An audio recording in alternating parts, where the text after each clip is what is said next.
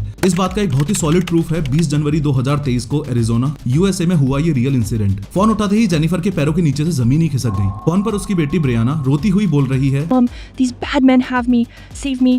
Jennifer कुछ समझ पाती उससे पहले ही उसे एक आदमी की आवाज आई और उसने ब्रियाना को छोड़ने के लिए $1 मिलियन की फिरौती मांगी। साथ ही ये भी कहा कि होशियारी करने पर वो ब्रियाना को मार देंगे। जेनिफर के हाथ कांप रहे हैं और इस बात से वो 100% श्योर है कि फोन पर उसने जिसकी आवाज सुनी वो उसकी बेटी ही थी। किडनैपर का कॉल कटते ही जेनिफर ने ब्रियाना के नंबर पर काफी कॉल्स किए और अनफॉर्चुनेटली एक भी कॉल उसे नहीं लगा। हार मानकर जेनिफर ने पुलिस को इन्फॉर्म कर दिया। कुछ ही घंटों में पुलिस ने पता लगा लिया कि ब्रियाना तो कभी किडनैप हुई ही नहीं थी, बल्कि डीपफेक की मदद से ब्रियाना की वॉइस को क्लोन करके इस क्राइम को अंजाम दिया जा रहा था। अगर आप इस केस को बहुत बारीकी से समझोगे तो ये चीज आपको समझ आएगी कि ब्रियाना कोई बहुत बड़ी सेलिब्रिटी नहीं थी। उसका ऑडियो वीडियो डेटा कोई बहुत ज्यादा बल्क में अवेलेबल नहीं था। इसके लिए सबसे पहले तो ये क्रिमिनल्स अपना टारगेट यानी कि जिसे ठगना है उस बंदे को आइडेंटिफाई करते हैं। मेन टारगेट को आइडेंटिफाई करके उसके किसी रिश्तेदार या दोस्त को चूज किया जाता है और ये काम बहुत आसानी से सोशल मीडिया की मदद से हो सकता है। चाहे फेसबुक हो, इंस्टाग्राम हो या व्हाट्सएप हो, हर कोई इन एप्स पे अपनी फोटोज तो लगाता ही है और इन्हीं फोटोज को चुराकर फर्जी वीडियोस या इमेजेस बना ली जाती हैं। लेकिन रिश्तेदार या दोस्त की तरह बनने के लिए सबसे इंपॉर्टेंट चीज जो चाहिए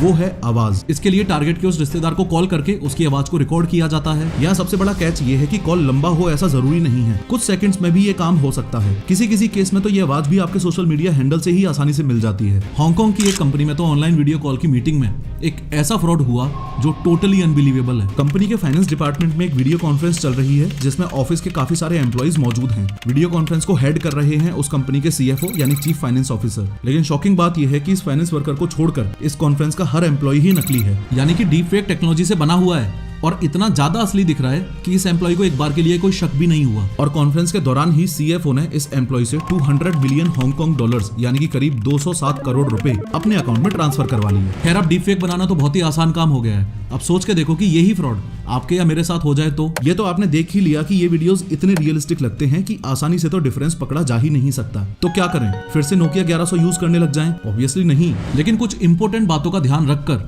इस टाइप के फ्रॉड से बचा जा सकता है। सबसे पहले तो ये रूल ऑफ थंब बनाकर रखो कि अननोन नंबर से आने वाले वीडियो कॉल्स को तो किसी भी हालत में पिक करना ही नहीं है। पर अगर किसी रेयर केस में अननोइंगली आपने ये वीडियो कॉल उठा लिया तो आगे क्या करना है?